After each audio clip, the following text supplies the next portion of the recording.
Programme میں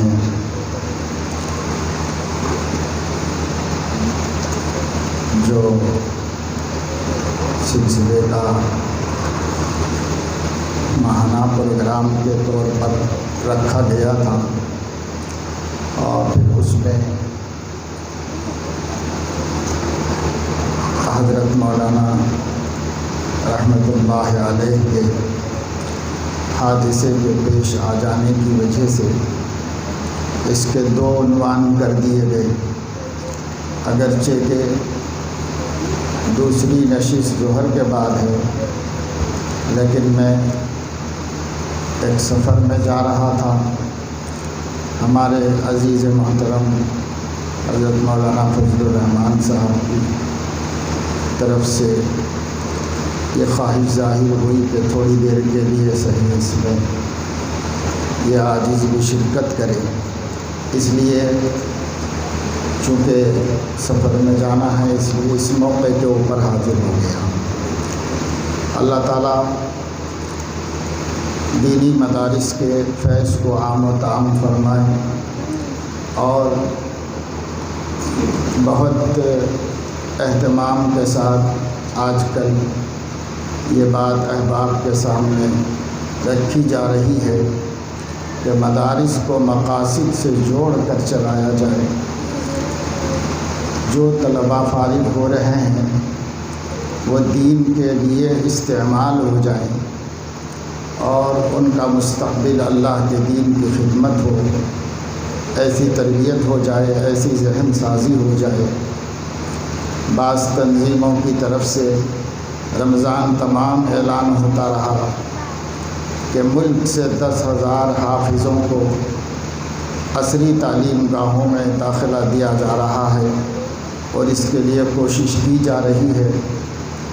یہ حفظ کے مدارس کی بڑی ناکامی کی بات ہے کہ حافظ قرآن ہو کر وہ آگے علم دین میں مشغول رہنے کے بجائے ہم اپنے راستے سے ہٹ جائیں۔ اس لیے کسی ایک مدرسے کی بات نہیں ہے، ہر مدرسہ چلانے والے سے یہی گزارش کر رہا ہوں کہ مدارس کو مقاصد سے جوڑ دیا جائے اور مدرسے کے ذمہ دار اپنے آؤٹ پٹ کو، ثمرے کو، نتیجے کو دین ہی کے میدانوں کے لیے ملنے والا ثمرہ بنا دیا جائے، ورنہ یوں ہمارے حفاظ اور ہمارے علماء عصری تعلیم کی طرف چلے جائیں گے فراغت کے بعد تو پھر واپس دین کے میدان میں نہیں آئیں گے۔ اس لیے اس اعتبار سے بڑی ذمہ داری ہے، اللہ کرے کہ ہندوستان میں جو دین کی حقیقی تصویر موجود ہے، جن مدرسوں کی برکت سے اور ان کے اندر حفاظت کتاب و سنت اور اس کی عملی زندگی کی حفاظت کی برکت سے موجود ہے، یہ مدرسے بے فیض نہ ہو جائیں۔ ان مدرسوں کا اثر سماج پر، امت پر مضبوط طریقے سے قائم ہوں، ہمارے فضلاء دین کے بجائے دنیا کی لائنوں میں نہ جائیں۔ اس کے لیے کوشش بھی کی جا رہی ہے اور توجہ بھی دلائی جا رہی ہے۔ یہاں بھی میں نے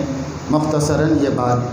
ذکر کر دی کیونکہ یہ بھی ایک مدرسہ ہے اور قدیم ہے اور ماشاءاللہ کافی عرصے سے چل رہا ہے۔ ہمارے دوست حافظ قاری عبدالباسط صاحب فیض العلوم میں ہمارے ساتھ حفظ کرتے تھے، تو ان کی بھی سرپرستی ہے یہاں پر، اس لیے میں نے ایک بات یہ عرض کر دی۔ دوسری بات یہ ہے کہ دنیا میں ہمیں بہت سی چیزیں نظر آتی ہیں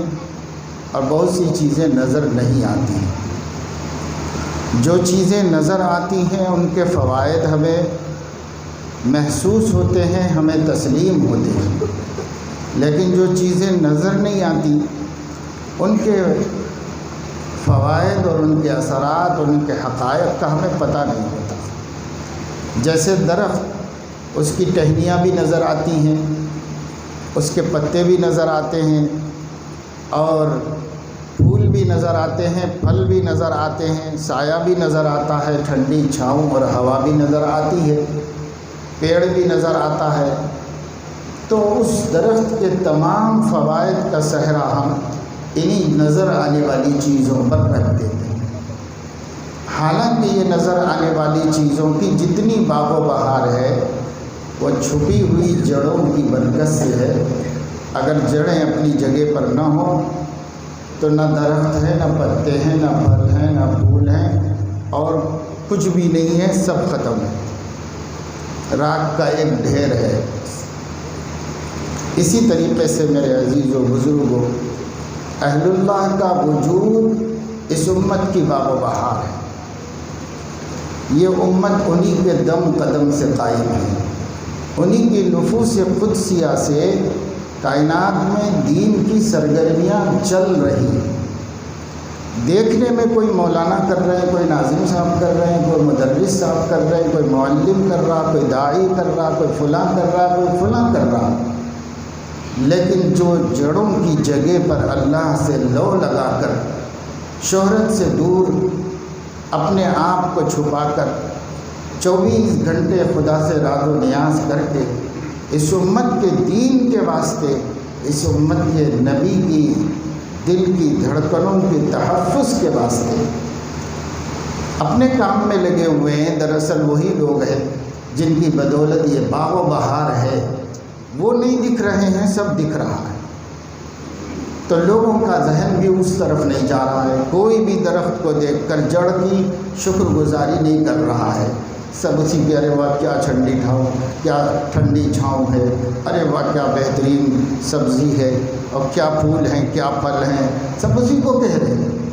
لیکن وہ بندے اس کے منتظر بھی نہیں ہیں، جڑیں اس کا انتظار بھی نہیں کر رہی کہ کوئی شکر گزاری کرے، کوئی ان کی بھی تعریف کرے۔ وہ اس کے سے بے خبر ہو کر، بے پرواہ ہو کر اپنا کام کیے جا رہے ہیں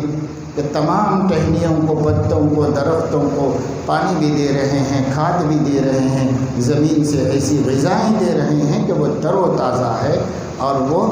سرسبز و شاداب ہے۔ یہ ملت کی کھیتی یا ملت کا باغ جو سرسبز و شاداب ہے، کچھ چھپے رستموں کی وجہ سے، کچھ ایسے اللہ والوں کی وجہ سے جنہیں خود نمائی کا کوئی شوق بھی نہیں اور جو لوگوں کو نظر بھی نہیں آ رہے ہیں، چند مخصوص احباب کے علاوہ ان لوگوں کو کچھ زیادہ لوگ جانتے بھی نہیں ہیں، ان تک پہنچ بھی نہیں پاتے ہیں، پر ہے کہ انہی کے دم سے اور انہی کے اللہ سے لو لگائے ہوئے ہونے کی وجہ سے اس امت کی ساری دینی سرگرمیاں، روحانی سرگرمیاں، ایمانی سرگرمیاں قائم رہتی ہیں۔ دل میں لگا کے ان کی لو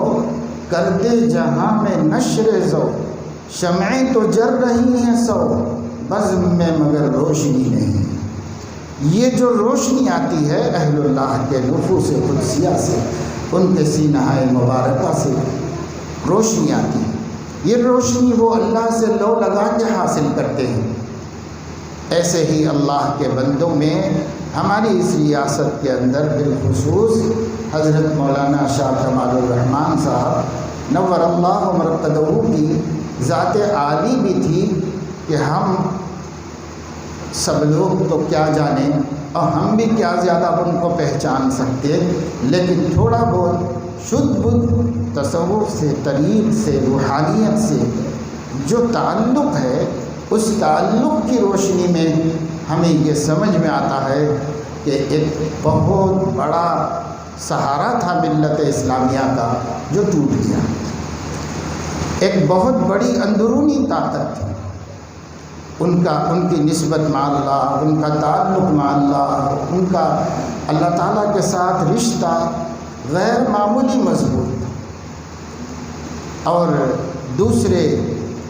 جو پہنچ پاتے، دیکھ پاتے، وہ اس سے سبق حاصل کر سکتے اور سیکھ سکتے۔ اس لیے میں نے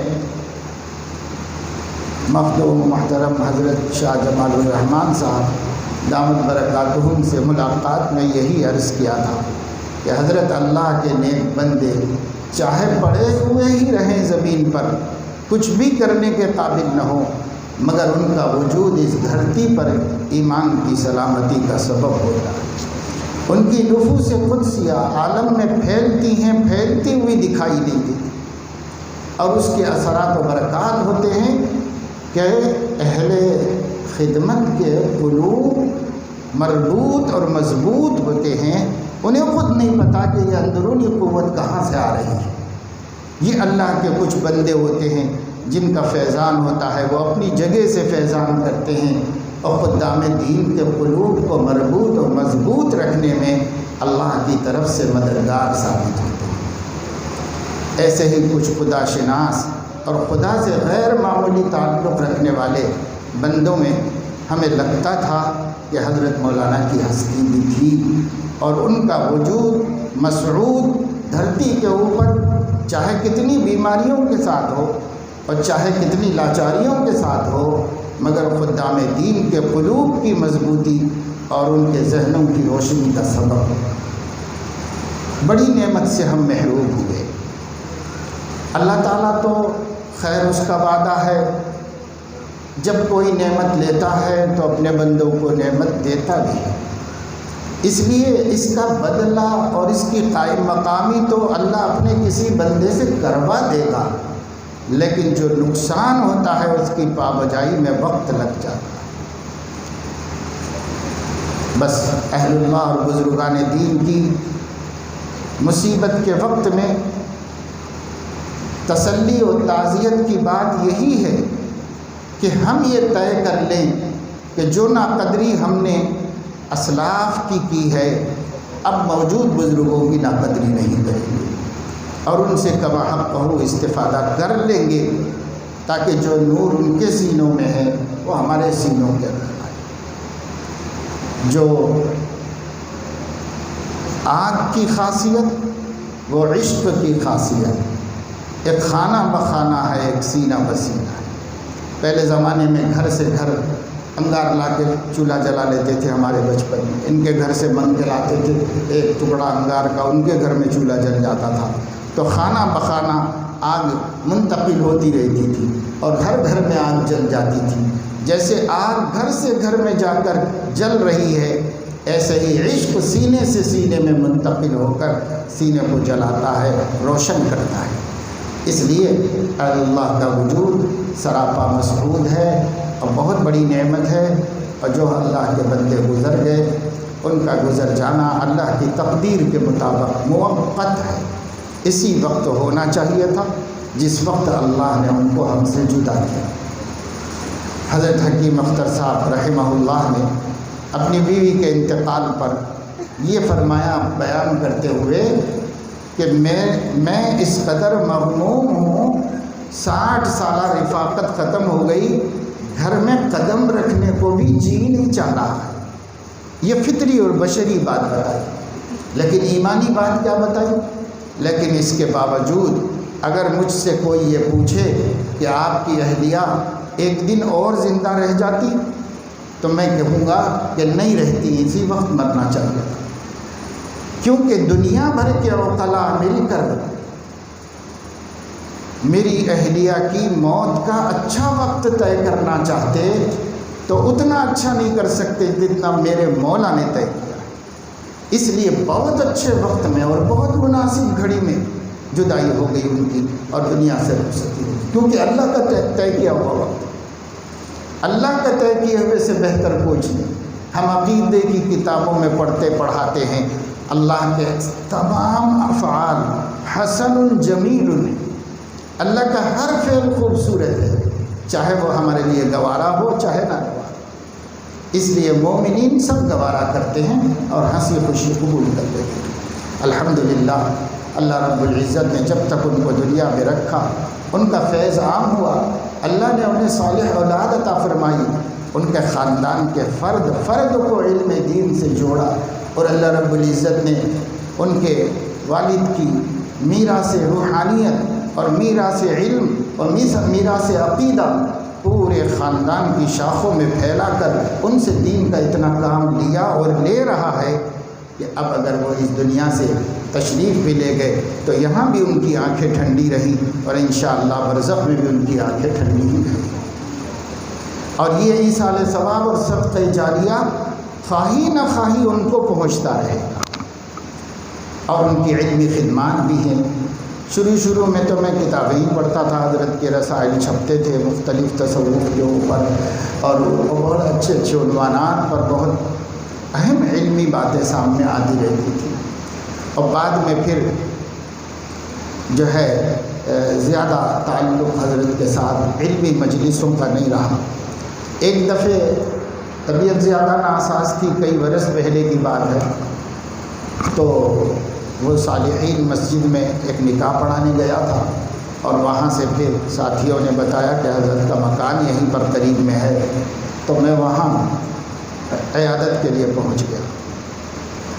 ہم باہر بیٹھے ہوئے تھے کہ تھوڑی دیر میں حضرت اندر سے آئے، اور بہت تیزی کے ساتھ آئے اور ایک دم سے نیچے بیٹھ گئے، اور اس کے ساتھ ہی بولنا شروع کیا،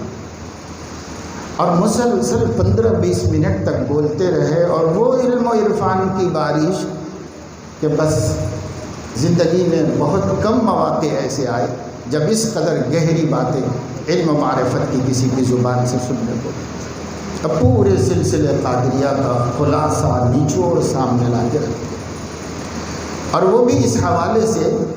کہ میں نے وہ چند بسویشور صدیق دیندار کے اوپر رد کرتے ہوئے اس کی تصنیفات سے ایک کتاب لکھی تھی،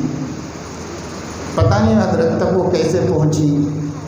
بہرحال میرے سامنے حضرت نے جو بات شروع کی تو یہ کہہ کر شروع کی کہ آپ نے اس گمراہ شخص کی بڑی اچھی گرفت کی اور بہت اہم کام کیا ہے، لیکن اس میں بعض مقامات پر سلسلے قادریہ کے بعض اسباق پہ بھی رد ہو گیا ہے۔ اب پھر وہ واحدیت اور احدیت کا مسئلہ اٹھا کر پھر اتنا حضرت نے بولا کہ بہت سی چیزیں تو ہمارے واہمے میں گمان میں بھی نہیں تھی، علم میں بھی نہیں آئی تھی، وہ ساری باتیں حضرت نے تھوڑے سے وقت میں بڑی تفصیل کے ساتھ اور بڑی گہرائی کے ساتھ کیا۔ پھر میں نے بعد میں صاحبزادگان سے کہا کہ کوئی آدمی مستقل ساتھ میں رہے اور وہ مستقل محفوظ کرتا جائے اس شخصیت کی روحانیت کو اور اس کی طریقت کو اور اس کے سلوک کو، تو یہ امت مسلمہ کے لیے بہت بڑی سوغات ہے۔ اللہ تعالیٰ اپنے فضل و کرم سے ان کے خدمات کو قبول فرمائے، ان کی نسبتوں کو جو منتقل ہوئی ہے ان کے خلفاء میں اور احفاد و اولاد میں اللہ تعالیٰ اس کے سلسلے کو آگے بڑھائے اور امت مسلمہ کو اس کا نفع پہنچاتا رہے۔ اللہ ان کی مغفرت فرمائے، درجات کو بلند فرمائے۔ اور اب جب وہ یعنی عام طور سے ایسا ہوتا ہے تعزیت میں کہ ان کے چلے جانے کا ہی ذکر ہوتا ہے، لیکن یہ ذکر نہیں ہوتا کہ وہ کہاں چلے گئے، وہ اپنوں میں چلے گئے، وہاں ان کے والد صاحب ہیں، اتنی بڑی شخصیت کے جن کو چھوڑا اس کے مقابلے میں جن کو پایا وہ ان کے لیے زیادہ محبوب ہے، وہاں پر چلے گئے، وہاں ان کے اکابر ہیں، وہاں ان کے اساتذہ ہیں، وہاں نبی پاک صلی اللہ علیہ وسلم ہیں، وہاں صحابہ ہیں، وہاں اولیاء ہیں، سلسلے قادریہ کے تمام مشائخ وہاں موجود ہیں جو پیچھے گزر چکے ہیں۔ تو یہاں سے بچوں کو چھوڑنے کا غم بھی ہوا ہوگا، لیکن بزرگوں کے ملنے کی خوشی بھی ہو گئی۔ ایک مثال میں دے کے بات ختم کرتا ہوں۔ حضرت مولانا ابو الحسن علی ندوی رحمۃ اللہ علیہ نے فرمایا، جب میں پہلی دفعہ سفر حج میں گیا تو سفر آخرت کی حقیقت کا اندازہ ہوا۔ اس زمانے میں پانی کے جہاز سے جاتے تھے، بڑا رسکی اور خطرے کا سفر ہوتا تھا۔ تو حضرت فرمائے کہ میں بمبئی پہنچا، بمبئی کے ساحل پر بہت لوگ میری ملاقات کرنے، جاننے والے علماء وغیرہ وغیرہ، ایک بڑی جماعت آ گئی تھی، اور کافی بڑی تعداد نے مجھے بمبئی کے ساحل سے رخصت کیا، اور سب آپ دیدہ تھے، رو رہے، کیونکہ اس زمانے میں جا کے واپس آنے کا امید کم ہوتی تھی، تو سب غم زدہ تھے اور سب مجھے روتے ہوئے رخصت کر رہے تھے، اشک بار رخصت کر رہے تھے۔ میں بھی بہت غمزدہ ہوا اور پھر جہاز میں بیٹھ گیا، جہاز آگے بڑھ گیا، اور جتنے دن کا سفر تھا اتنے دن تک سمندر میں رہا۔ اب جب ہم جدہ کے ساحل پر ہمارا جہاز لگ رہا تھا تو دیکھا کہ وہاں بھی ایک بہت بڑا مجمع ہے، ہاتھوں میں پھول لیے ہوئے، شال لیے ہوئے، یہ لیے ہوئے، وہ لیے ہوئے، اور جیسے میں وہاں اترا تو سب مبارکبادی دے رہے ہیں، سب لوگ جو ہے مجھے آنے کا استقبال کر رہے ہیں، ویلکم کر رہے ہیں۔ تو مجھے سمجھ میں آیا کہ سفر آخرت بھی ایسے ہی ہوتا ہے کہ ایک سرحد سے کچھ لوگ غم زدہ ہمیں رخصت کرتے ہیں اور دوسری سرحد پر کچھ لوگ خوشی خوشی ہمیں استقبال کرتے ہیں کہ بچہ ہمارا آ گیا، بھائی ہمارا آ گیا، بیٹا ہمارا آ گیا، سب لوگ خوش ہوتے ہیں۔ بلکہ حدیث میں تو آتا ہے کہ وہاں کے لوگ مل کے جلدی جلدی اپنے خاندانوں کے بارے میں پوچھنا بھی شروع کرتے ہیں، فلاں کیسے ہیں، فلاں کیسے ہیں، فلاں کیسے ہیں، پوچھنے لگتے ہیں۔ تو پھر ان میں سے ہی کوئی کہتا ہے کہ ارے بھائی بندہ سکرات میں تھک کے آیا ہے، تھوڑا اس کو لیٹ لے تو اپنے پاس ہی رہے گا، بعد میں بات کریں۔ سبحان اللہ، ان لوگوں کے لیے وہاں کیا تکلیف ہے؟ انشاءاللہ جب ایمان سلامت ہے تو کوئی تکلیف نہیں۔ اللہ تعالیٰ ان کے درجات بلند فرمائے، اللہ تعالیٰ ان کو ان کے لوگوں میں وہاں خوش خرم رکھے، اور ہم لوگوں کو جدائی کے صدمے میں اللہ سے راضی رہنے کی توفیق عطا فرمائے، اور اللہ رب العزت کے فیصلوں سے خوش رہ کر جو مشن وہ چھوڑ کے گئے ہیں اسے آگے بڑھانے کی توفیق عطا فرمائے۔ آمین وآخر دعوانا الحمدللہ۔